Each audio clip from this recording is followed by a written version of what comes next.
Dreamland, a program dedicated to an examination of areas in the human experience not easily nor neatly put in a box.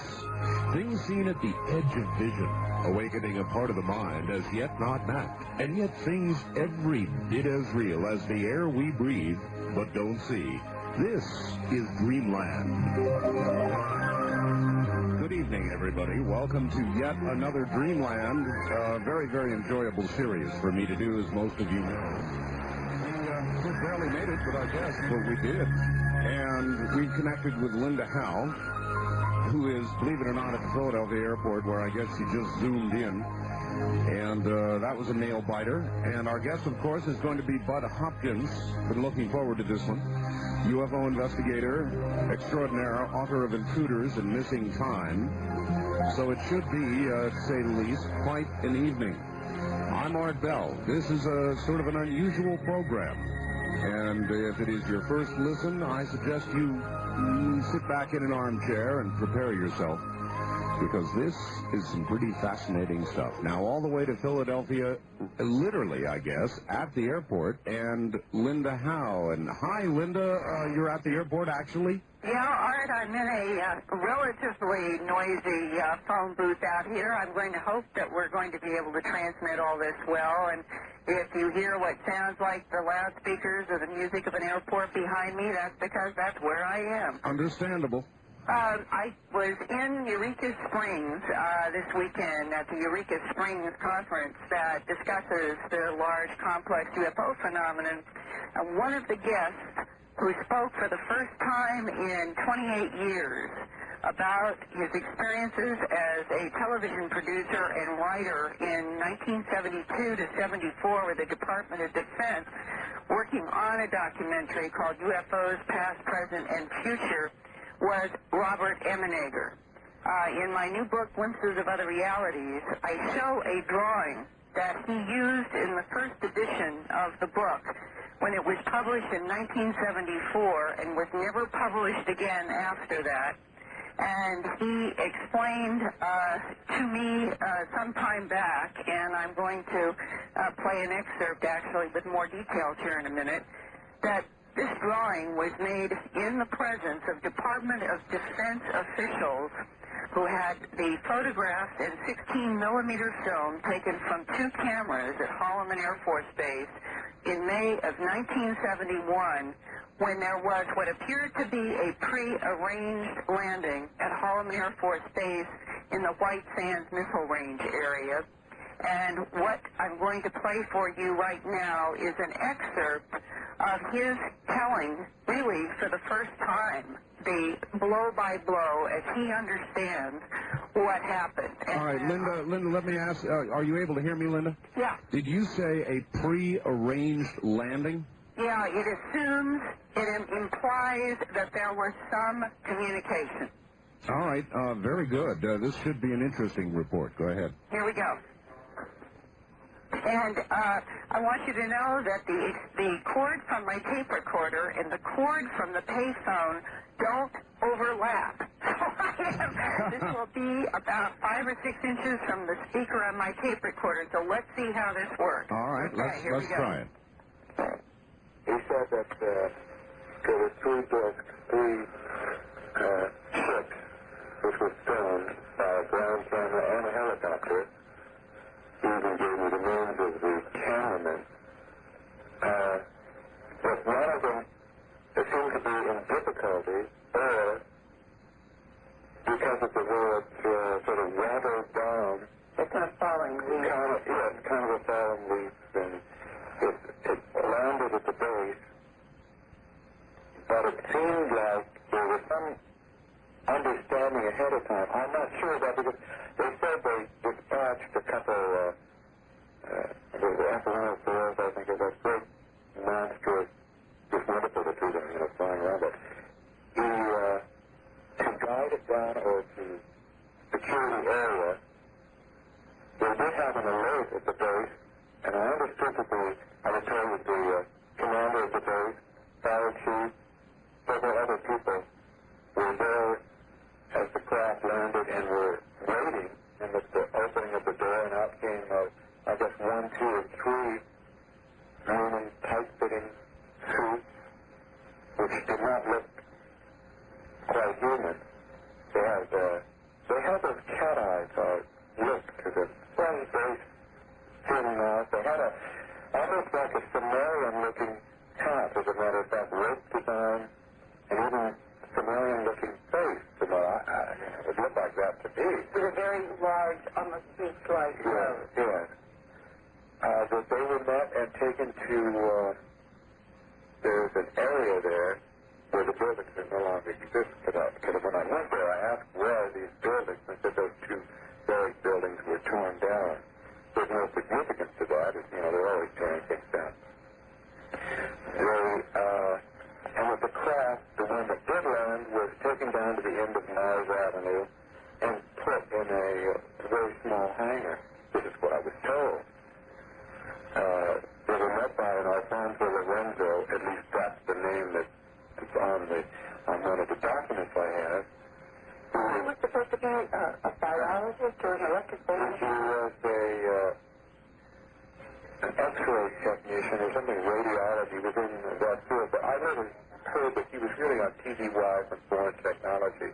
And he may not have been a tech sergeant at all. But that's what I was told. But he was apparently he was an attendant to one of these beings, took care of whatever their needs were. What was his impression of them? Well, he was somewhat freaked out, and he's the one who contacted this friend of Norton to be on the alert and look for the film that would be coming. He said, I know there's got to be filmed. And he kept corresponding with Paul Shorter. Paul Shorter. Do you ever get any kind of a personal human reaction to these things? Yes, he did. His comment was that to him, they appeared like scientists, like educated scientists. Now, I don't know what kind of communication was done, but it seemed like there was no problem with communicating. They held in the drawing in your book, there was that There was a strap, which is a half caboose, is it? It looked like, a coil around a staff, and You did mention what that was. That was a communication sort of ability to also, I imagine, to paralyze or to do whatever with, like, their leadership role. And it's very interesting that we have, all through our military history, we've had the short baton as a symbol of leadership and power. And I kept wondering, I wonder if this is something that we, in our ancient past, have copied, like little humans that we are. All right, I want to double-check. Is this coming through at all clearly? Well, not very, Linda. Not that's very. what I'm concerned about, and it's such an important interview. I understand. That So maybe what I ought to do is just give you a quick summary on this, and then next week do it again in the finer audio abilities I have in my office. all right, let's do that, Linda. Give me a summary because it sounded fascinating. What was the essence of the report? This is the very first time that Bob Emenegger has described the beings in any detail and using the terms Sumerian. He said this was the context within which they were described, the same kind of pleated headdress that rose over a bulging head. He said the eyes did have vertical pupils. He referred to them as cat eyes. They were holding a rod in the left hand, which is in the drawing, that had a coil roping around it, that he said our people understood to be both a communicator and something that they could use as a paralyzer if they were threatened in some way. All right, this is fascinating, Linda, but I'm a little bit lost. Exactly where and when did this occur? This was May 1971 in a portion of Holloman Air Force Base. 3 discs, this is the part apparently you could not hear easily, came down at this particular air base. They were met by a party of us. There were 3 beings. One of those is the Alfonso Lorenzo name that he was referencing. who was in some scientific capacity there, who was saying that his impression of these beings was that they were scientists. And he was describing that in this meeting of these beings that, for all intents and purposes, seem to be like the so-called old ancient Sumerian gods, at least in what we have in replicas of stone statues. Their craft was transported for reasons that he said had something to do with a repair, but he was not sure if that was a cover story and there was some other reason, but that this was put on some kind of a truck covered with a tent and transported to a building at the end of a street that was called Mars Avenue. This happened in May of 1971, according to Emanator. They were filming at Holloman and filming the documentary in which they described this event then as a hypothetical sequence, because that's what the Department of Defense told them to do. And that film was first broadcast in the United States in 1974, about 3 years after the event.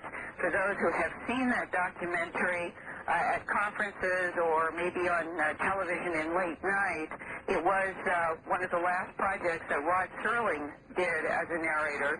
And in it, it is this sequence at Holloman that he is now describing in detail for the first time. All right, what I'm curious, Linda, documentary they described as hypothetical. Yes, Linda, what I'm curious about is why is he just telling this story now? Because he feels that he can. Because he feels that people are ready for it, do you think? Or because something else has changed? In other words, you say he feels he can. He feels people will accept it, or that it's time, or what? Well, he does not, apparently, because he said he had checked with some of his still contacts in Washington about speaking at the conference and making these descriptions, and no one said that he could not. So this is, in a way, it is a step forward beyond the documentary 20 years ago. It's gone from hypothetical to the description of a reality. All right. Well, there is yet another reality, and while we're on the subject, Linda, I know your book is out. Why don't you tell everybody how to contact you or get a copy of the book? Well, thanks, Art. Glimpses of Other Realities. You can get information about ordering from Linda Howe Productions, Post Office Box 538 in Huntingdon Valley, Pennsylvania, and the zip code is 19006. I'll repeat that one more time. Post Office Box 538 in Huntingdon, Hunting, D as in dog, O-N, Huntingdon Valley, Pennsylvania, and the zip code is 19006. And next week, I will redo this so that you can hear his interview clearly. And I'm sorry I got trapped late on an airplane in the airport. Oh, no, that's quite all right, Linda. And if it had been any closer, I suppose you'd have been calling from in-flight. I would have had to. All right, wonderful. Thank you. Well, thanks, and my best to Bud Hopkins. All right, take care, Linda. Take care, Art. That's Linda Howe, literally at the airport. And sometimes that's the way things work out. I thought she had perhaps spaced out on the time change that, of course, we all went through, the 1-hour time change. Well, on a summer afternoon in 1964, Bud Hopkins and two others watched a small, round, metallic craft maneuver in the sky over Cape Cod. This daylight sighting marked the beginning of his interest in UFO phenomena. But his first nationally known investigation did not take place until 1975. Well, I understand that. You need a while to think about an experience. Then a UFO apparently landed less than a mile from Manhattan, was observed from various vantage points by a number of witnesses. Bud Hopkins' carefully researched account of this incident appeared in the Village Voice Cosmopolitan magazine and elsewhere, and was covered extensively by television and radio. Bud is an accomplished author, probably the nation's premier UFO investigator, Andy has appeared just about on everybody's important television show. And I'm sure that you know him, so he doesn't really need a great introduction beyond all of that. Let's go to Bud Hopkins. Bud, good evening. Good evening, Art. Are you able to hear me okay? I certainly can. I hope you can hear me. Just fine. Clear as can be. Bud, first of all, welcome back. We had you on Area 2000. Now the program is syndicated, and we're sure glad to have you back again. Listen, what did happen? I speculated there a little bit. I had my own sighting, Bud, and I had to sit back for a long time after it and think about it. Was that the case with you? Yeah, that was the case. And, of course, I didn't think of myself at any point of someone who's going to do investigations. I was making my art and exhibiting, and that was my life. And it wasn't until this friend of mine reported an object landing near his car and little guys getting out, little figures and so forth, right, in a quite dramatic way that I just simply thought, I've got to look into this. And so I think I was sort of pulled into this business by circumstance rather than by choice. But I think you're right about sitting back and thinking it over. You see, no one can overestimate, really, the resistance all of us have to what this really implies. This is the biggest change, the biggest event in all of human history. It is, if it's going on. And the evidence is there, and it is so absolutely shocking that people who have the experiences are sometimes even more hesitant to accept their reality than the people who are just reading about them on the outside, because sure, it is so shocking. Sure. As you got down the line from your experience a year or so, Bud, did you find that you began to question the experience yourself in your own mind, or did you find it became more clear to you? Well, that's an interesting question. I would say depending upon the day you might have asked the question, one or the other might have been the answer. There is a strange way in which, if everything's going well and the world seems orderly and the edges are nice and clean, you just convince yourself it just must have been something. You don't know what it was. It must have been something. So you convince yourself as best you can that it's just something that's going to go away because it has to have an explanation. On the days when the imagery comes back in your mind vividly and God forbid you've read about somebody else having a similar thing, it comes back to haunt you. This really happened. Right. And so I do think that the ambivalence is bound to be there. You know, one of the things, Art, that bothers me a great deal is TV programs or whatnot, when they're dealing with people who've had abduction experiences. They will say so-and-so claims to have been abducted. Right. No one ever, no one, but very few people, will step up and say, I had an abduction experience, I claim this. What people really say is, this happened to me, it is so confusing, it is so upsetting, it's totally real as far as I'm concerned, but it just can't be. I'm having trouble even believing it. Sure. So therefore, it's a long way away from a sort of a cold-blooded, clear-eyed claim for anybody. Well, maybe it's easier for the storyteller, no matter how it is, how real it is to the individual, Bud. Maybe it's easier for the storyteller to, in essence, give themselves an out if the other guy, hearing the story, says, "Boy, what a bunch of baloney." Yeah, well, I don't think it's so much the fear, although that does enter into it, the fear of ridicule. It's the fact that if you accept the reality yourself, what this does to your whole belief system about virtually everything in the world. Yeah, but there's a lot of fear about the listener and how they're going to react. I remember after my experience, I thought, do I say anything or don't I say anything? I finally decided to, but I was in great fear, Bud, about what people would think of me. Yeah, that's true. Well, this is, excuse me, I've just finished writing an article which I'll be publishing fairly soon. I'll send to the MUFON Journal. And the title is Losing a Battle but Winning the War, something to that effect. Yes. The basic point is that we're winning the war about bringing this material and this phenomenon, the abduction phenomenon, to more and more serious mainstream attention. Matter of fact, just last week I had Susan Spencer here from 48 Hours doing some work. They're going to be coming back next week on a 48-hour special. But I mean, the New York Times, Time Magazine, I've been interviewed recently by, a lot of very fine mainstream people. We are winning the war for simply the idea that this has got to be taken seriously. Whatever idea about it you want to have, whether you think it's some completely strange, new, modern psychological aberration or whatever, or whether you feel that these events are real, still more and more people are coming to the conclusion you can't just sit on the sidelines without looking into it. But the battle we're losing is the fact that a particularly virulent group of what I call true believers are people who believe that this cannot possibly be true. In other words, they have a very narrow belief system.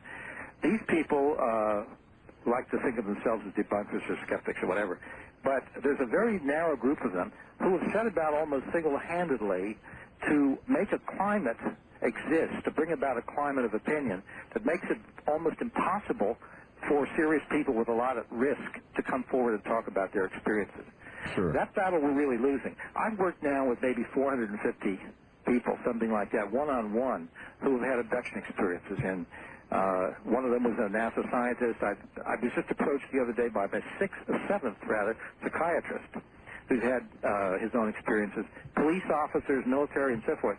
Actually, a person I'm going to be working with shortly, her father was up for an Academy Award recently, a major category. These are people from all walks of life who now, of course, if they did come forward, it would be extremely important for the credibility of the whole issue. Right. But I was going to ask, what happens to a NASA scientist who claims or claims publicly that he was abducted? Well, might be looking for a new job. I don't know.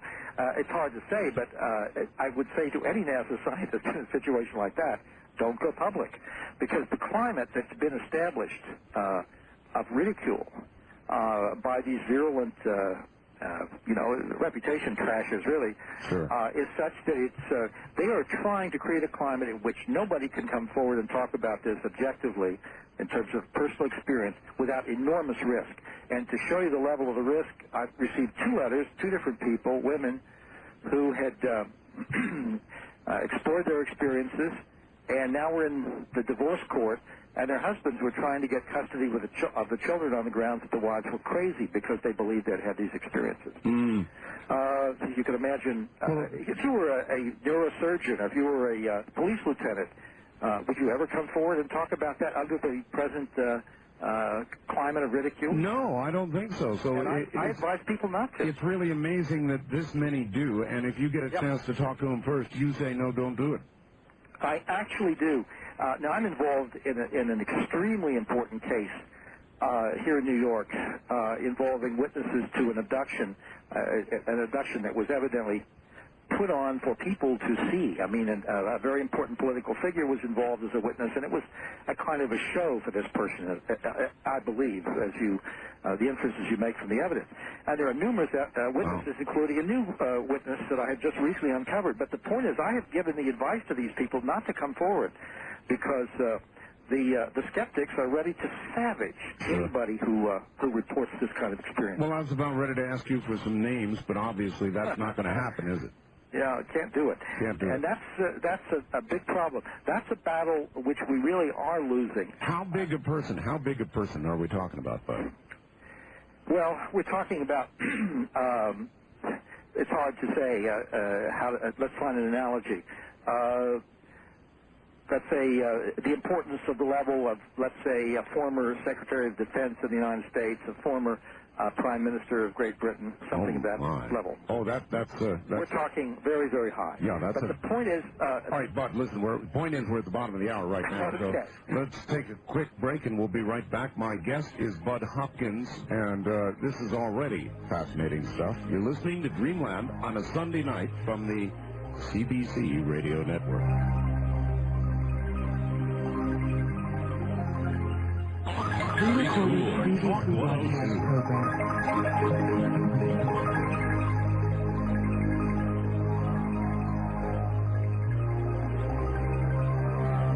This is a pre-recorded, previously broadcast program. From the Kingdom of Nye, this is Dreamland with Art Bell on the CBC Radio Network. Another Sunday night, another Dreamland. My guest is Bud Hopkins. And he really ought not need anybody's introduction, and he really doesn't.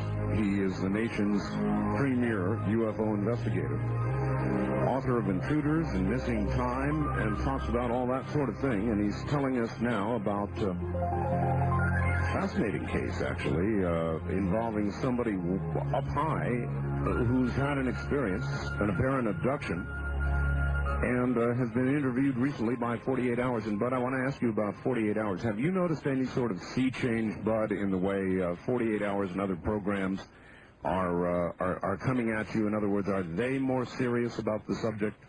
Absolutely, Art. I don't think there's any doubt about it. And I believe that this really began, the change began back in '87, because there was a simultaneous appearance of my book Intruders through Random House, Whitley Strieber's book Communion through Morrow, and Light Years by Gary Kinder. I've forgotten the publisher, but it was a major publisher.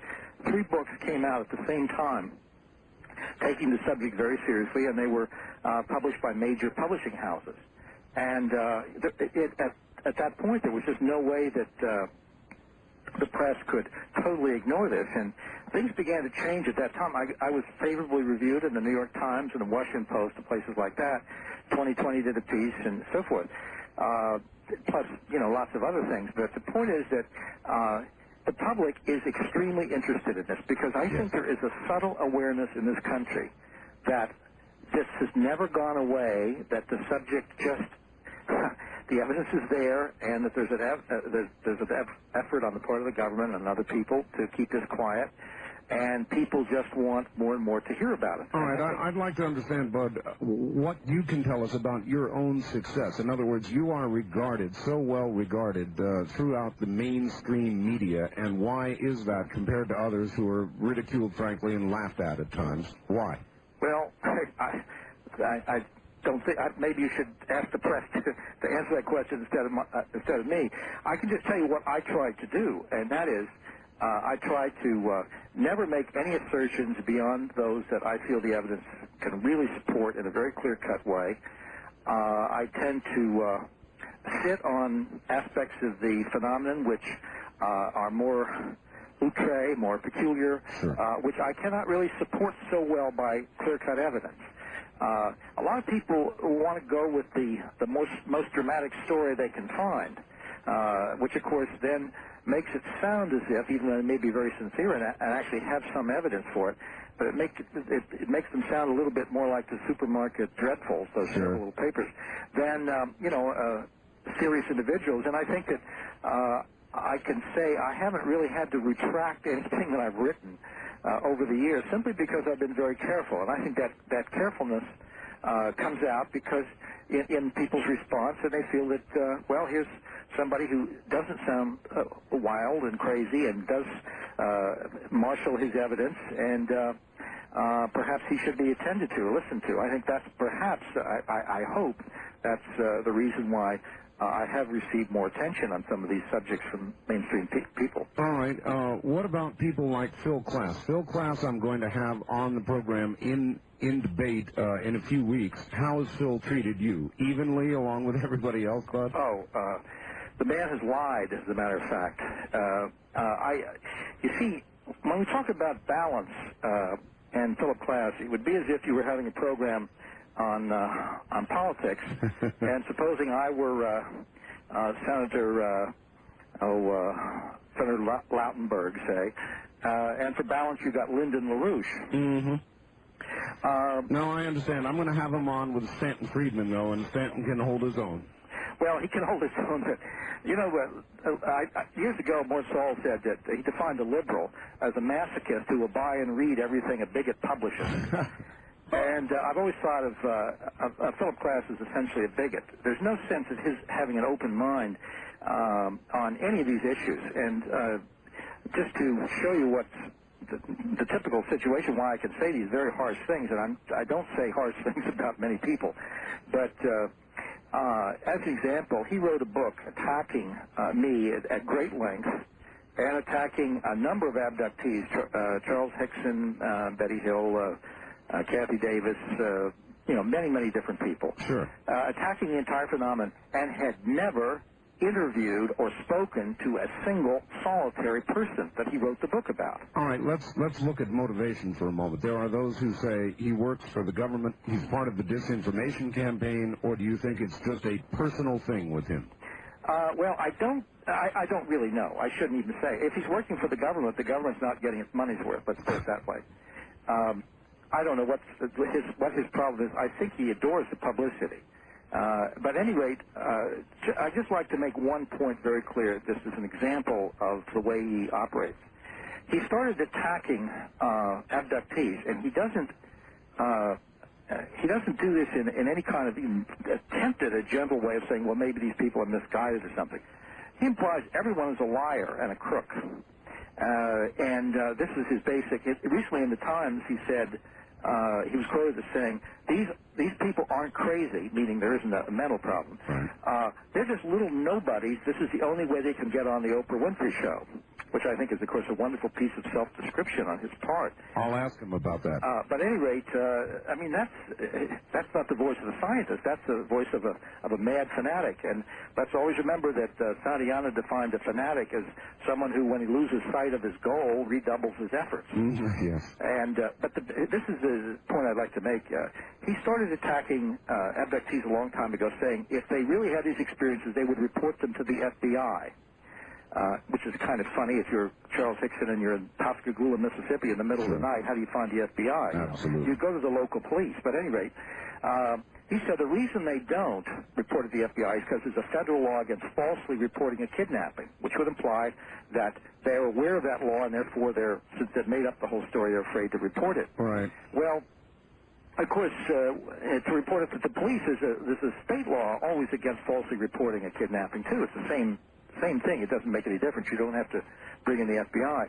But years ago, under the Freedom of Information Act, we got an internal FBI memo describing an abduction reported to it in 1967.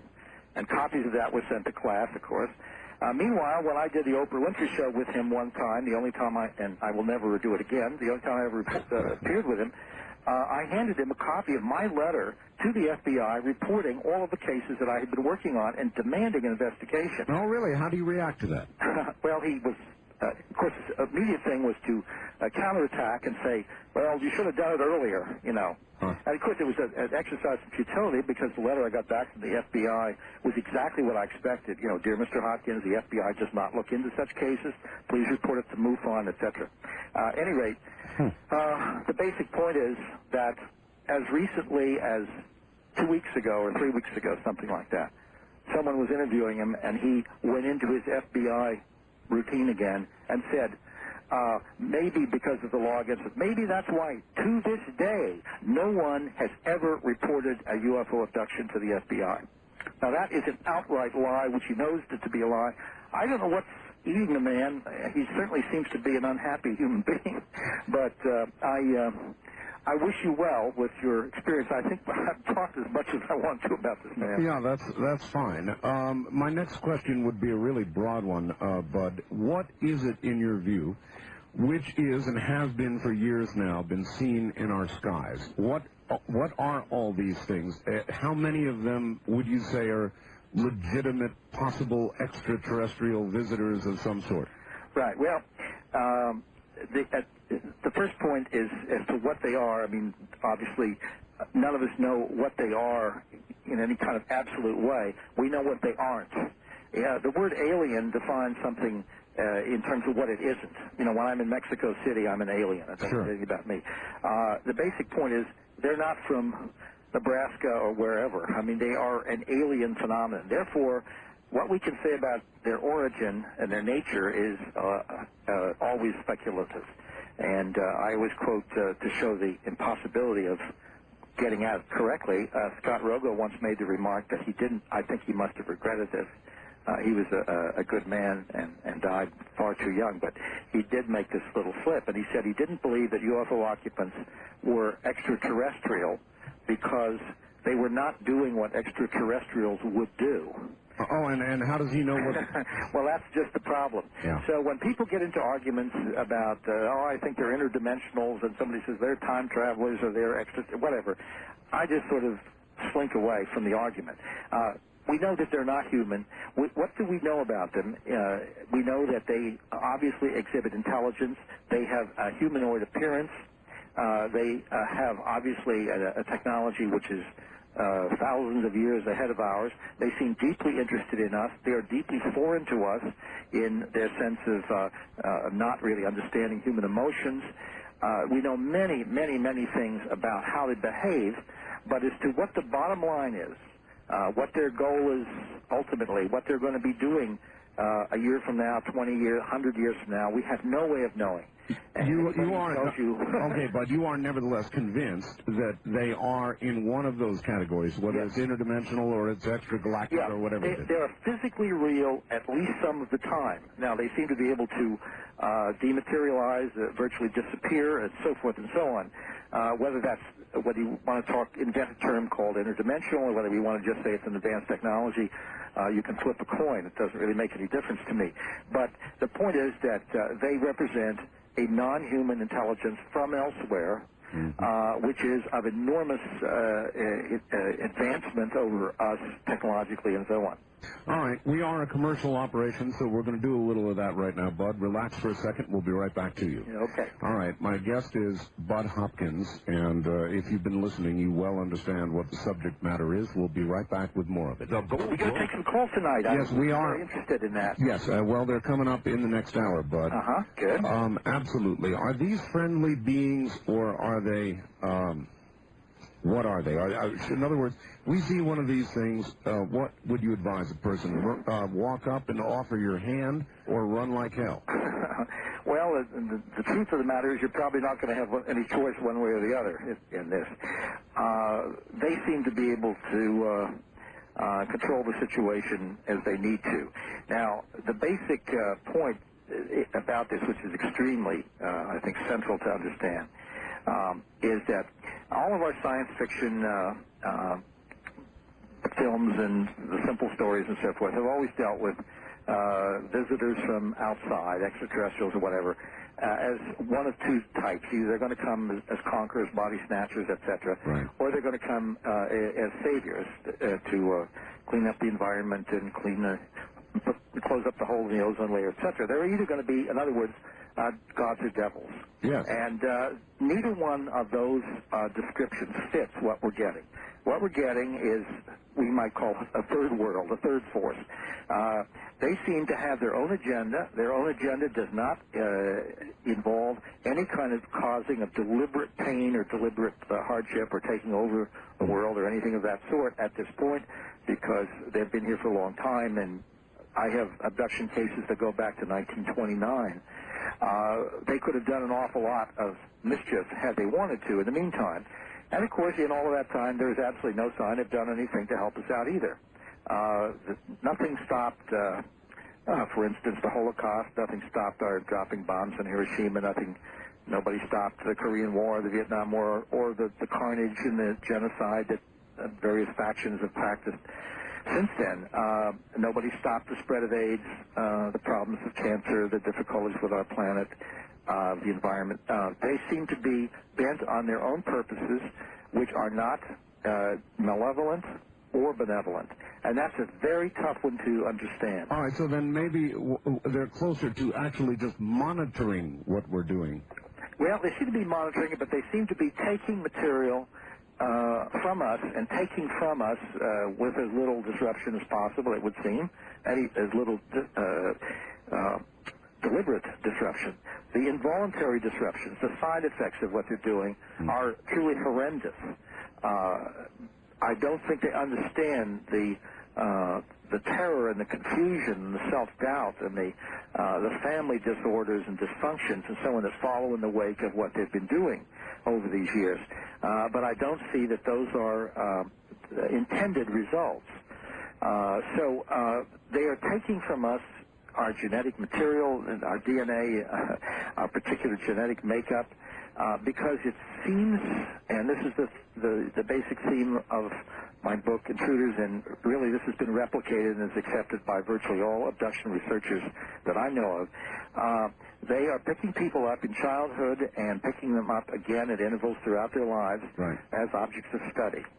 And they seem to be taking sperm and ova samples and genetic material in what is apparently an attempt to create a mixture of themselves and ourselves, a hybrid being. And quite along with that, they seem extremely interested in understanding our emotions, our thoughts, our feelings about one another, our sense of relationship with one another, love we feel for one another, for our children, and so forth. All of those wonderful human things they seem to lack, and they seem to be very anxious to acquire them. Well, as you look at their behavior, Bud, would you say they're more likely, let's see, how can I put this? Would you say they're more likely our creators, or they are tampering with what has been created? Boy, that's a tough one to answer. I mean, we're out in real deep speculation. I mean, there are a lot of people who talk about them as our creators and so forth. The idea being that we must have some common genetic root for a hybrid program to work. I really don't know how to answer that. My feeling, though, Art, actually, is that on Earth, females carry their babies for 9 months. The fetus is in their bodies. And when they give birth, there's a tremendous sense of connection, of bonding with their children. If you imagine some kind of developed species which no longer reproduces by that method, which no longer has females that go through the discomfort and warmth and everything else of carrying a child inside the body and giving it nurturance and so forth, if they have evolved past that and they somehow need that, they feel that perhaps they've reached some kind of evolutionary dead end. And there are reports that would suggest that we can't, again, we're in speculation. Okay, again, that it is they have reached the dead end. Yes, exactly. They rather than us. I think they're envious of us, to tell you the truth. I think that they're gaining spiritual and emotional nurturance from us at the same time that they're taking, forcibly, I should say, genetic material. All right. A lot of people speculate in order to do that, there was with our government or somebody a deal made, Bud, a long time ago, some kind of a technology swap for genetic tampering permission or whatever. I think that's totally without foundation. I think it's even kind of ludicrous, just on the ground that if all we've gotten out of it is some stealth technology, as people allege, stealth planes manage to cost an inordinate amount of money and don't even work very well. I don't know what we've gotten out of it. I don't see anything that we've gotten out of it that any kind of quantum leap in technology. I wouldn't, on the other hand, say that we haven't perhaps found wreckage if they have had accidents and acquired that wreckage and tried to reverse engineer that wreckage in some way to learn what makes their equipment go. But the idea that, I always used to think, under the previous administration, I always sort of made a joke about it, that I always saw the idea of small gray men with clipboards standing in Dan Quayle's office with a list of children they wanted to abduct that week, or aluminum siding salesmen, or whatever. I mean, it's just totally foolish. They can do whatever they want to do. They don't have to ask any government permission from anybody. I think that kind of theory gets foisted upon us because a lot of people who look into this have a natural paranoid tendency. And I don't mean that in the strict clinical meaning, but conspiracy theories are wonderful for a lot of people. They abound. And, of course, you understand paranoia is a wonderful thing because it instantly organizes what's otherwise chaotic. If you and I have a flat tire in the afternoon and lose at poker in the evening, we think we had a couple of bad breaks, but the paranoid will tell you who did it to you and why. That's right. So the point is that if there's a lot of paranoia about the UFO phenomenon, there's, of course, tremendous paranoia, and some of it obviously very deserved on the part of belief about the government. So if you can put the two together and say the two are working hand in hand, we've got a kind of very satisfactory thing. All right, you almost speak as though there is not a government cover-up. We're close to the top of it. No. There is one. Absolutely. But there's a big difference between complicity and some kind of a deal that where the government or some branch thereof is, quote-unquote, allowing the aliens to abduct thousands and thousands and thousands of our citizens daily. So, in other words, you think the government may understand that it is here and that they are here and even have evidence of that, but not really know what the story is themselves? Absolutely. I think that their knowledge is far more extensive, I'm sure, whatever branch this is, than my knowledge or anyone else's. But the point is, what can they do about it? I've used this example again and again. If all the president can say is, ladies and gentlemen, they're here and they're flying around, they can outfly anything we have, and they're taking our people on these 1 and 2 and 3 hour abduction events, medical experiments, sperm and ovum sample being taken. They erase people's memories. We have no idea what it's ultimately leading to, whether they're going to be friendly or not. We don't know what this is all about. There's nothing we could do about it. Thank you. Good night. We'll talk about it when we hear more. So in other words, why say anything? You're just going to scare a whole bunch of people and without any. Could you imagine being in the bond market when something like that dropped? No, I cannot. Bud Hopkins, hold on. We're going to take a break, top of the hour, then we'll come back and take phone calls. This is Dreamland. On a Sunday evening, I'm Art Bell. My guest is Bud Hopkins, nation's premier UFO investigator. Get close to your telephone. Get ready, because you're about to have an opportunity to speak to him.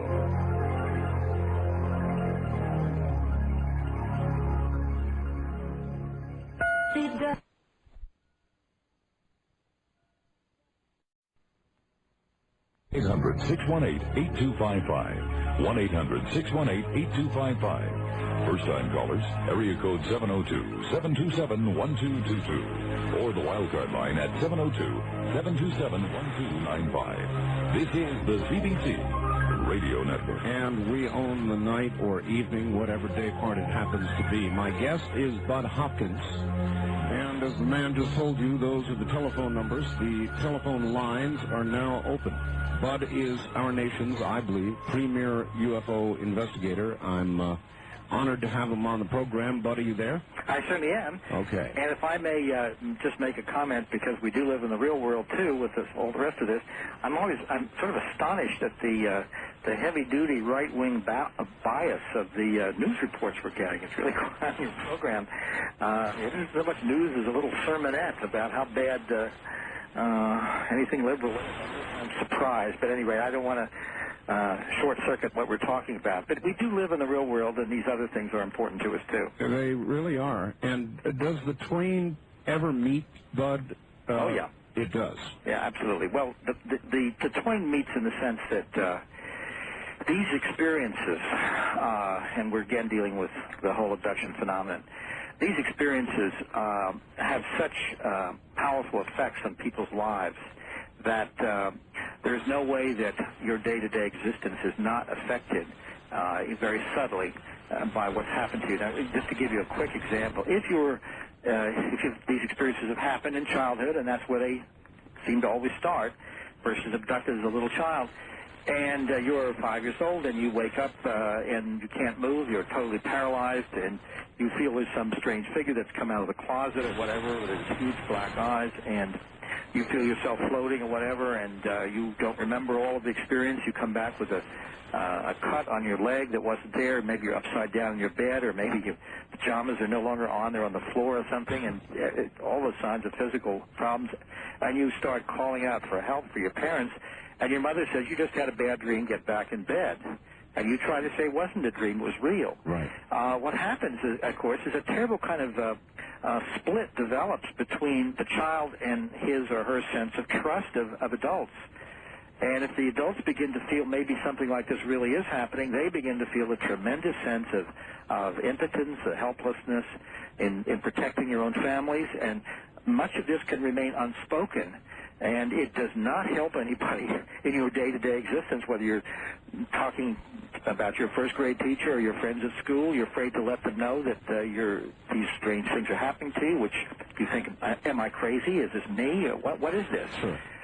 All right, but one other thing. You brought up politics, so one question, then we'll go to the phones, and that is, this administration, they've revealed an awful lot about the nuclear testing and a bunch of other baloney that's going on. What kind of hopes do you have that they're going to release information or what they know about UFOs? Well, my hopes are slender, sad to say. I mean, we have been hearing day after year after year after year that this is the year and they're going to come clean and so on and so forth. I honestly don't see how they can do that without really terrifying the country. They've put themselves in a completely terrible position by the government cover-up program, because by denigrating the experiences of literally millions of people, they're really saying, you didn't have these experiences. You either made them up, you're a liar, or you're mentally ill. It didn't happen. Some problem psychologically. And this is, of course, very much like on the national scale what I was describing within a family, sure, where the parents are telling the children, this didn't happen to you. You just had a dream, and the child knows it wasn't a dream. The people who have had these experiences know that the government is lying to them, and of course it means that they have no place to go for help, although we're trying to supply that as best we can with our limited resources. Numbers of researchers and mental health professionals are turning around to do this, but in the meantime, to help people as best they can.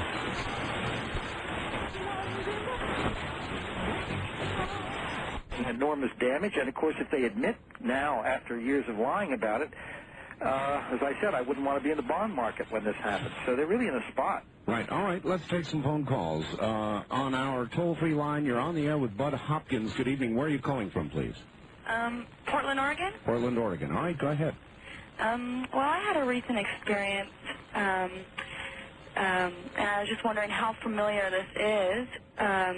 Not too long ago, I had just gone to bed with my fiancé, and it was quite late. It was about midnight, and I felt as though something had entered my room, and I opened my eyes, or tried to open my eyes, and my vision started to just kind of blur, and then my hearing went out, and I was completely paralyzed. And all I really do remember seeing is something kind of dark, and not too huge, but kind of large. And then I remember trying to yell or scream for my fiancé, and all I remember being able to do is kind of mumble and groan a little bit. And then not too long after that, he was shaking me, as if he was trying to wake me up. And then after that had happened, I still couldn't move or hear or anything, and then there was like this loud wind in my ears, and then I was able to get up and scream and tell him to turn on the lights, and that's basically all I remember, except for that the next morning I woke up and had a bruise across my shoulder that hadn't been there before. Well, this is something that should definitely be looked into, and we have some people in Portland. You're very fortunate to be in a city where there's a very sensitive investigator whose name I don't want to give over the air here. This is what I would suggest you do. If you write to me, this is the address for anyone who wants to describe an experience. Just write to me, care of IF, just the initials IF.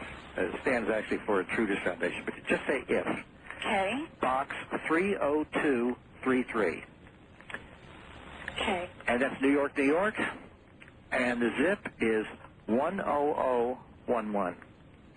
Okay. Now, if you write to me, and we will put you in touch with a very skilled and helpful and very, very warm person, an investigator in the Portland area who has had these experiences herself.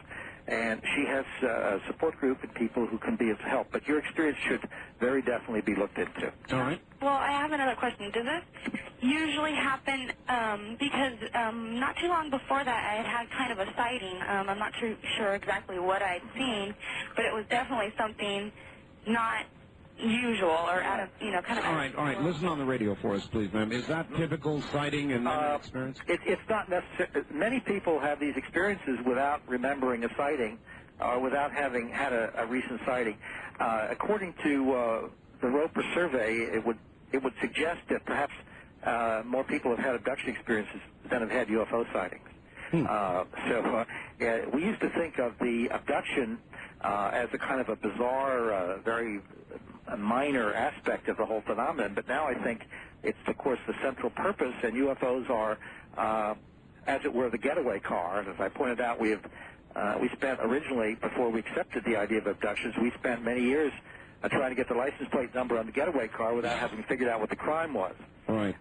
So UFO sightings are not necessary, and are not necessary for someone to have had these experiences. All right. On the wild card line, you're on the air with Bud Hopkins. Good evening. Where are you calling from, please? Good evening. This is Fritz from Los Angeles. Los Angeles. Yes. Okay, Fritz. Go ahead. Now to a very serious, sensitive subject about the alien. Way back in 1965, I learned about 2 alien federations on a cosmic doorstep. Now, the kind ones with a democratic, utopian, free will belief, and the not-so-kind ones with a socialistic, I'm your leader, you will follow me system.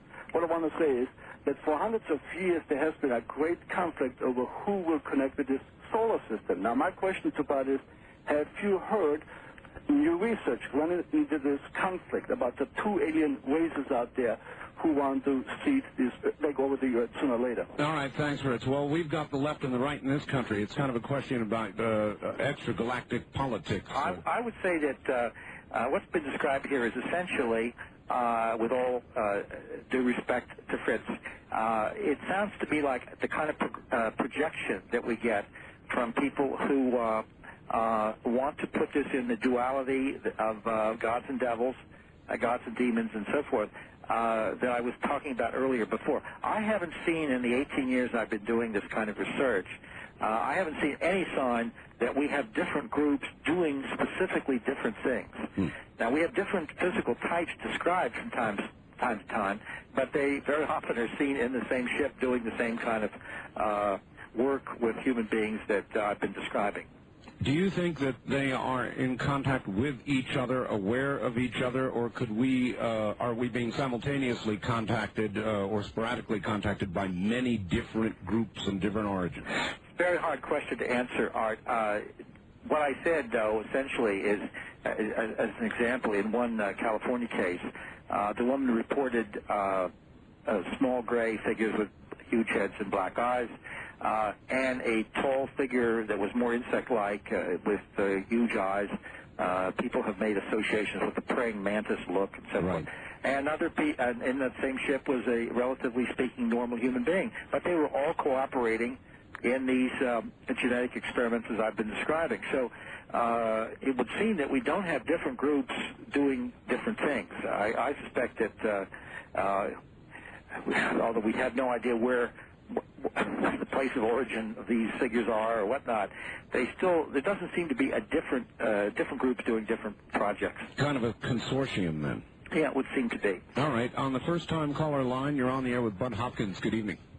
Well, good evening. I can't believe I got through. You have. Where are you calling from? This is Bill in Albuquerque. Yes, Bill. And I wanted to ask Mr. Hopkins if he's the one that wrote Missing Time. I read that book, and I forgot it completely. Is he with the alien? You mean you had a missing memory about a book, right? Yeah, about your book. No, my question is brief. I want to know if you think that we have experimental aircraft that flies as fast as the speed of light. All right. All right, Mr. Bell's guess. I would doubt that very seriously. I'm not a scientist, but I would doubt very seriously if we have anything that remotely approaches the speed of light. I think that there are undoubtedly aircraft under, in the planning stages, advanced aircraft of one sort or another, and also there is evidence that has come up actually in Nevada and so forth, that would suggest that perhaps there's been some reverse engineering of crashed UFOs, right, which would suggest attempt to try to get something to work. But the idea that we've got anything that can go near the speed of light, that if somebody had that, NASA would be out of business and somebody would be making zillions of dollars at it and so on. So, what about modes of travel, Bud? I've heard a lot of people talk about the bending of time and space and a leap across that bend. Have you heard a lot about that? There are lots of theories of that sort, and we really don't know what to make of it. I mean, I don't. As I say, I leave that kind of speculation to other people. I'd rather stay with the data and away from heavy speculation. It's fun to do, but we know that this is going on in the lives of many, many millions of people, actually. How they get here, how they travel, where they're coming from. I mean, the idea, for instance, that they are necessarily locked into a planetary system somewhere is not necessarily true. I mean, it's highly possible, since we are we have had up in space a Skylab at one point, and space stations are going to be built by us within not too long a period, orbiting Skylabs, and one could imagine that an environment could have been constructed, and it could be movable through space, and so they might not be tied down to a planet. Who knows? All right, good. Well, I think that's why you're so highly regarded. You don't, on a moment's notice or a second's notice, leap into the unknown. We don't. Yes, that's good. All right, good evening. On the toll-free line, you're on the air with Bud Hopkins. Where are you calling from, please? Lawrence Laboratories, Livermore, California. Very good. Well, I'd like to contribute by helping Bud Hopkins and your audience understand the nature and the origin of UFOs. All right, sir. Are you on a speakerphone? And if you are, could you pick up the telephone? Well, I can't do that because I'm in an unsecured area, and I don't want my fellow workers to know tonight. That's just fine, then. Go ahead. We'll put up with it. Just before Einstein passed away in the 50s, he was working on the time continuum theory and trying to explain it. UFOs are simply our descendant scientists from the future who are visiting us from all points in the future and studying mankind without interference. And on what basis do you conclude that? Well, Lawrence Laboratories in Berkeley is working on some of the projects. Well, the idea of time traveling, of course, has been brought up many, many times as a theory, and I don't see that it really changes anything, frankly. I'm really taking a chance and even talking about that. I understand, and you are giving us news. Can you give us some idea of what technologies you're talking about, please? Well, the different crafts that you see are simply the different time machines, modes of travel machines that are from all different points in the future. They're simply scientists who are coming back with a policy of non-interference, studying the history of mankind. That's why they're taking DNA samples to the future to find out what has gone wrong with mankind in the future. That's quite incredible, and they're not extraterrestrials. They're from right here. They're from right here. That's why we see ships, as you call them, materialize and dematerialize, because they're simply going in and out of time. The issues, the descriptions, of course, here of time traveling, I mean, it fits one of the modes of explanation of the UFO phenomenon that we've had for a long, long time, along with, ideas of interdimensionality and so forth. So what you're saying is a theory that's been around a long time. The news would be, if you can say officially, that this is some kind of government, that Lawrence Livermore Laboratories is working on something. There is a point in the future where mankind learns to travel in time. Mm-hmm. Well, and it's less than 200 years. Uh-huh. Well, the issue would be if some kind of statement could be made that would be official about this, that would be big news. Maybe this caller would like to comment on the paradox problem, since you seem familiar with what... There is no paradox if there's non-interference. All right, good enough. All right, I've got to run, caller. Well, there is, of course, an amazing amount of interference. Lives are being interfered with daily. Suicides have resulted in this. In other words, the interference is extraordinary. So it isn't a question of let's say, deliberate interference in the sense that governments are being changed or altered or something, but lives are being altered on a vast scale. I don't feel it is possible to say there's been no interference. But that was a remarkable call. Would you like that person to contact you privately? Well, I would like to hear more. Yes, absolutely. And he could, that address could be given. I would like to talk to him about it. As I say, the theory has been around for a long, long time. The question is whether or not there's some kind of official statement coming from, from a research scientist. Absolutely. All right, Bud, that's the news. Yes, that might be big news. But hold on, we've got a couple of things to do. Let's get those done. And let me give Bud's address. Write simply to IF Box 30233, 30233, New York, New York, 10011. Did you get that? IF Box 30233, New York, New York, 10011. And we'll be back to Bud Hopkins in just a moment. I want you to know it. Okay. All right. Hello there. On the toll-free line, you're on the air with Bud Hopkins. Where are you calling from? I'm calling from Grants Pass, Oregon. Yes, KOPE. Yes. Go ahead. Hello there. Hello there. I find this absolutely fascinating. Good. Who am I speaking to? This is Bud Hopkins. Oh, have you heard of the Sumerian story of how humans came to Earth? This is you're talking about the ancient astronaut work, and this is Sitchin's work and so forth? Yes, about the two brothers who came down from a 12th planet. Their father was the leader, and his name was phonetically written as a star. One of the brothers had a staff with a snake on it. Yeah, this is material you've gotten from Sitchin's books, is that right? Some of them, yes, and some of the ancient writings of the Sumerians. Right. I find this absolutely fascinating, and I find it also plausible. Do you? Since they took the fertilized egg of a human being here on Earth and reimplanted it in the egg of the female astronaut, it seems to me so modern in its concept. Then they wouldn't have any idea that this was possible. Right. All right. Well, we're way short on time. It's almost mythology. Essentially, I just hesitate to ever speculate on ancient astronaut issues. There's so much going on. I've had two people call me not too long ago in the past months. Two people call me after they had been returned from an abduction that had ended within about a minute or two from their phone call to me. And to worry about the Sumerians at this point in my life seems a long way away. I'll leave that to the historian. All right, Bud, we're at the bottom of the hour. It's almost mythology, isn't it? Yes, it really is. All right, Bud Hopkins is my guest. This is Dreamland on a Sunday night. I'm Art Bell. If you'd like to join us, pick up a telephone. I know it's very busy, but keep trying. You will get through. You're listening to the CBC Network.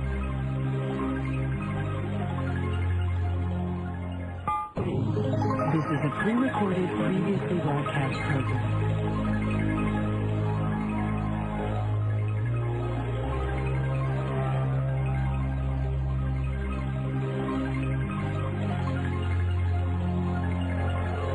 From the Kingdom of Nye, we continue with your calls on Dreamland with Art Bell. Call Art now toll-free at 1-800-618-8255. 1-800-618-TALK. First-time callers, area code 702-727-1222. 702-727-1222. Or the wildcard line at area code 702-727-1295. 727-1295 in the 702 area code. Now again, here's Art Bell. And Bud Hopkins. Good evening, everybody. An unusual opportunity for you to talk to what I think most of us consider to be our nation's premier UFO investigator, Bud Hopkins. Bud, are you still there? I certainly am. I'd like to make a comment here. Your point was the man was on a speakerphone a minute ago on the Lawrence Livermore call? Well, when I first heard him, I thought it was a speakerphone, and it may have been, and it also sounded like a portable because I heard it kind of wishing around a little bit. I see. What did he say it was? What do you mean? I forgot what he said, what kind of phone it was. I'm a little suspicious of the call, frankly. Yeah, I'm glad you had a chance to think about it. You thought it was perhaps not real at all. People don't tend to call and say, I'm calling from Lawrence Livermore Laboratories, to tell you the truth. It's true. If someone is from a very highly secure area making a phone call and having his voice go out and so forth with apparently sensitive material, it's not the sort of thing that you announce on them. It is true. We're talking careers here. Yes, exactly. It's much more likely to say I'm a truck driver who stopped at a truck stop here, but I have this information. Yeah. This is what I have heard or something.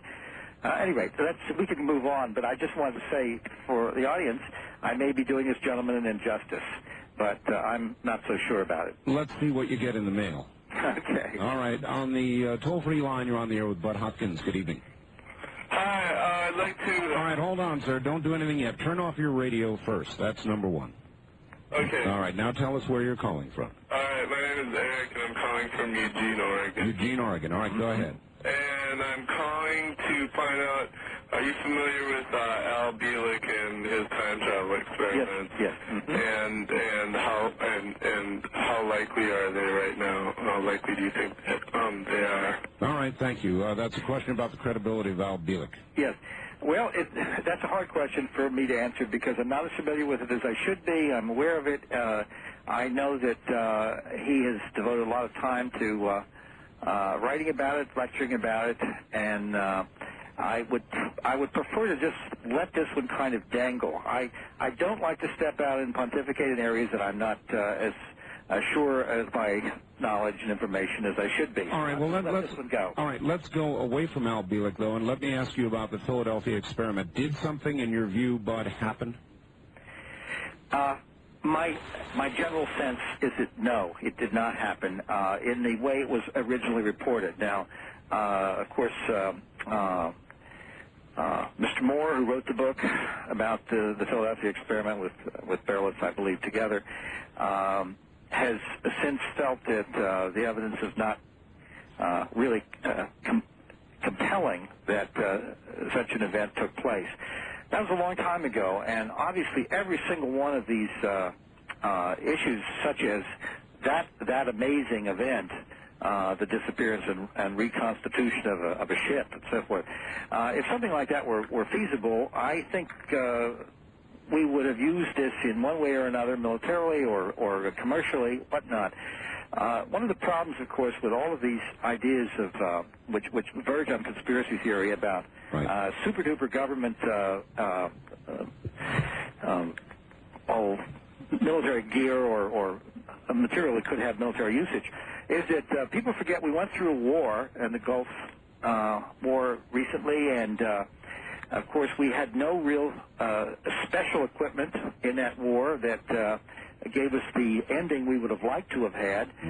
If we had had some really incredible equipment, I think right now, as I've always said, Saddam Hussein would be sitting in a jail cell right now next to Noriega, and we would still have Bush as president. We would still have the head of the CIA as the head of CIA. The Joint Chiefs of Staff would still be in place, and so on. None of that happened. All right. Well, that's a really good point. What about the other major events in fairly distant history? The one in New Mexico that Representative Schiff is now going to cause the GAO to apparently investigate. Well, that's a very different issue because that has to do with alien technology, not military technology, such as the Philadelphia experiment would indicate. This is an alien event. I have absolute now, after many years of studying the evidence and noticing more evidence as it's accumulated, some very good research. Don Schmidt's been doing wonderful research on that. So is Stan Friedman, a number of people.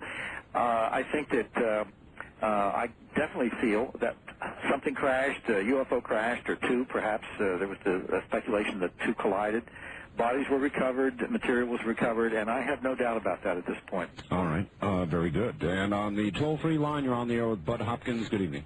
Hi, Art. This is Brandy in Bakersfield. Brandy in Bakersfield. Hi, Brandy. Hi. I was disappointed because baseball preempted this show, so I've only been listening since 8:30. Oh, well, we're sorry about that. Well, I mean, it's not your fault. It's the people at KMZR. But anyway, I wanted to say it's a pleasure to speak with you, Bud.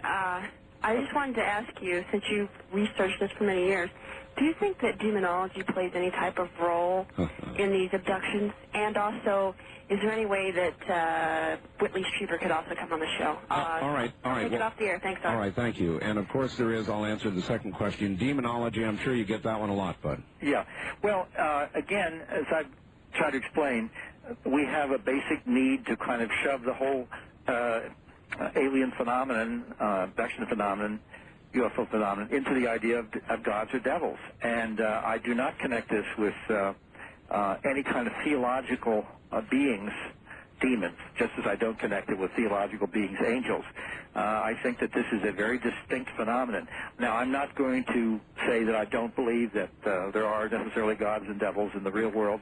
I don't want to get into a theological hassle here. We'll get a million calls from people consigning me to hell for my opinion, so I will stay away from that. But I definitely feel that this is its own business. It is not connected with demons.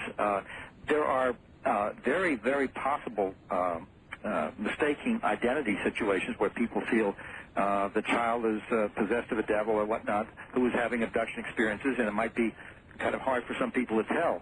I had a case where a woman here in New York, her parents were rather not very well educated. first-generation Italian family, and they used to bring in the priest every now and then with holy water to bless the apartment because these strange little men with big black eyes were coming through the walls. Oh, boy. And what else to do? They must be demons.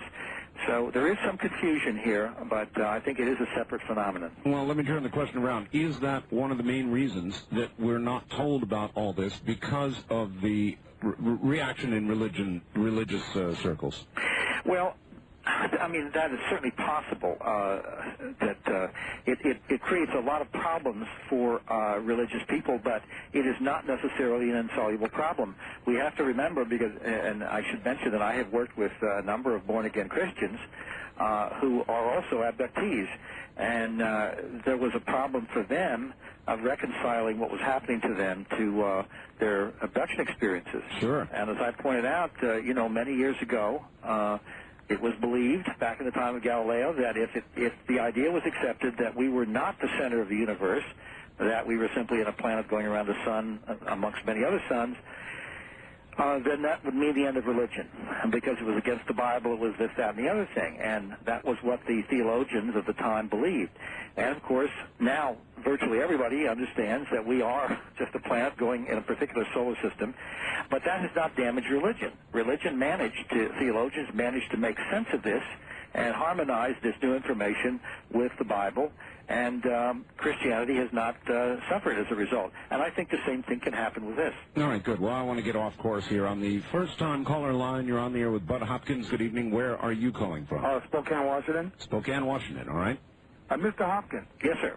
Yes. How many of these abduction cases were preceded by a red light, a ball of red light coming through the wall first, like a probe? Well, many, many people who have had abduction experiences at one point or another have noticed unusual lights or balls of light in the room with them, coming through the wall, coming down the hall, whatnot. Often people describe these lights as acting as if they're intelligent, as if they're looking at you. Now, I'm curious about, since you raised the question, that you must have had an experience along these lines. Yes, sir. Much like the one the young lady related about 15 minutes ago where she was paralyzed. Yeah, well, that's a classic account. Yeah. What was your experience, sir? Well, I woke up. I called before and talked to Linda Howe about this, and also Mr. Bell. But I woke up to a droning, whirring noise in the room, just whirring, a mechanical droning. That woke me up. And I looked up and he had a gigantic crucifix on the wall, and the ball of light came out the crucifix, and it just pulsated there, about the size of a baseball. And then it tracked the ceiling, went over the ceiling, went down her side of the room, and I tried to wake her up. And my girlfriend's really like sleep. I said, wake up, please wake up, look at this. And she wouldn't wake up. Yeah. And when it got on her back, it pulsated for 30 minutes on her back, and she was sleeping on her stomach. It then proceeded off her back onto my chest. Now, once it got on my chest, I couldn't scream out no more. Yeah. I couldn't move. I started sweating because I was fighting it. I was trying to sit up in bed, but I could not move. All my eyeballs could do was go round and round. Yeah. Next thing I passed out or went to sleep. Yeah. I woke up about an hour and a half later, and the ball of light was leaving my chest, going off my body to the floor, back on the crucifix where it just pulsated for about a minute. And it just went into the crucifix and out the wall. And it took me about a half an hour to recover before I could get up. Right. Now, but I was going to ask you, have you ever had anybody, do a study? My last name is Simon. And have you ever had anybody do a study to see how many people with religious last names, are being tracked and like Abraham? I honestly, Mr. Simon, I don't think there's any reason to think that any particular person is being singled out for this because of their religious beliefs, their last name, or anything of that sort. I mean, this is a worldwide phenomenon. We're getting this in areas where there are no Christians to speak of. For instance, these things are occurring in China, in the Orient, in the backwaters of Africa and South America and so forth, with people with very, very definitely non-Christian beliefs. This is not something that is limited to people with a particular religious background.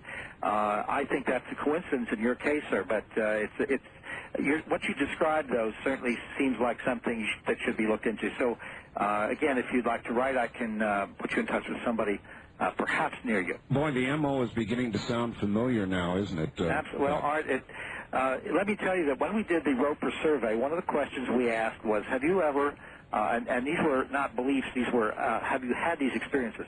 One of the questions they asked was, have you ever seen unusual lights or balls of light in a room with you, which neither you nor anyone else could explain. And actually, 8% of the American people said yes to that, which is extraordinary. That is extraordinary. So even if you say that's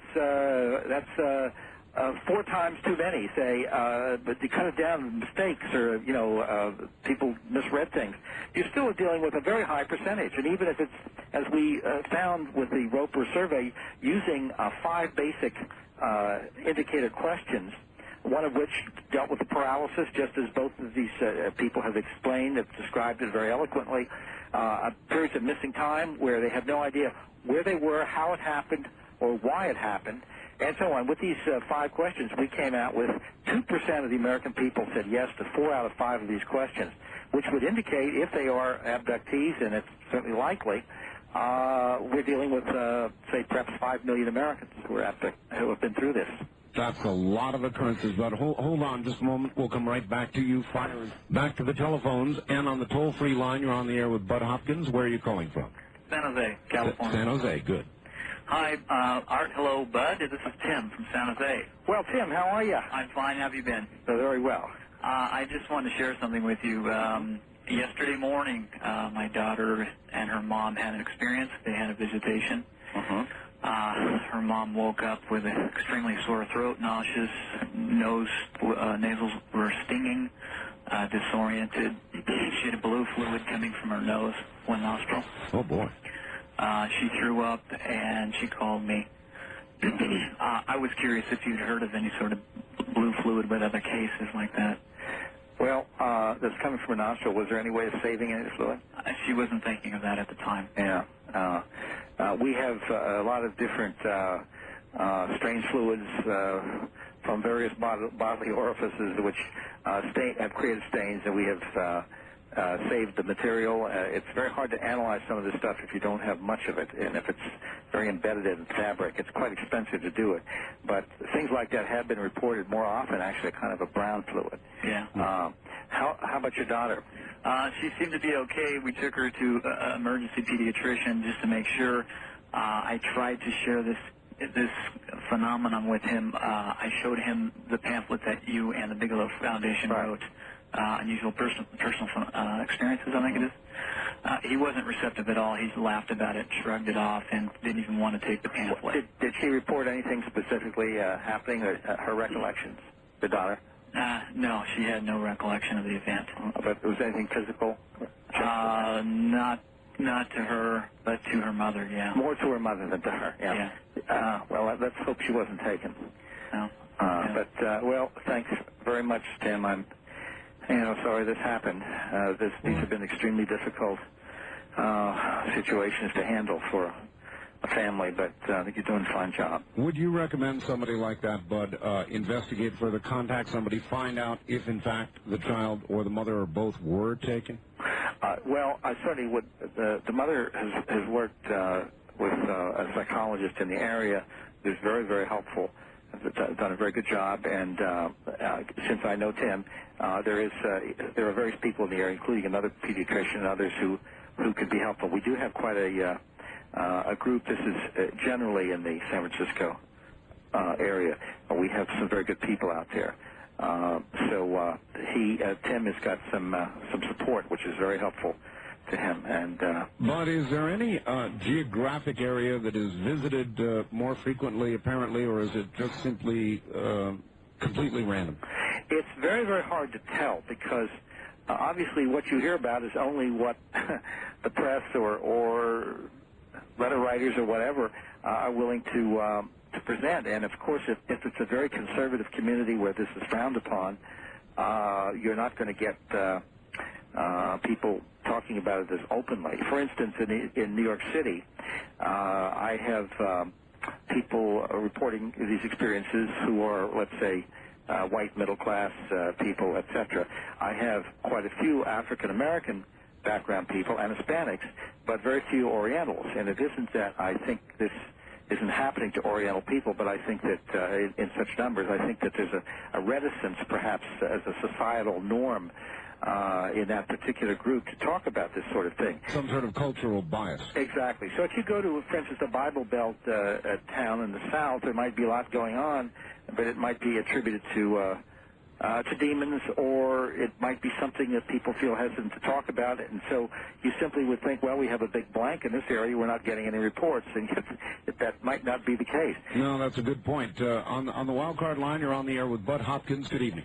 Yes, good evening, Art. Fascinating show this evening, because I'm curious, going back to when you talked about a lot of this happens to children when they're younger, have you ever just discovered that this was either a cover-up for child abuse, or that child abusers have used this guise or for UFO abductions? All right, or Bud, the other way around. Well, that's a very interesting point, and I'm glad you brought that up, because this has been let's say the explanation du jour of many groups of skeptics on the subject, that the essential point is people, they believe, are being sexually abused and are somehow blanking out that memory and substituting for it a fantasy where they bring in aliens, which is an issue they can handle better than the fact that it was old Uncle Sid or Aunt Martha or whoever who did the abusing.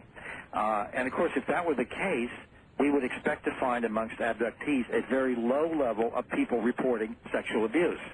And, in fact, from the work that was done by Dr. Kenneth Ring and other people with abductees, we get just as high a percentage of abductees reporting sexual abuse by normal humans in the bad old way as we get with people who have not had abductions. So there's no sense that then these people are, as a group, are substituting abduction experiences. Since they're remembering the child abuse too. What's more, and I'll give you a very quick and very sad story.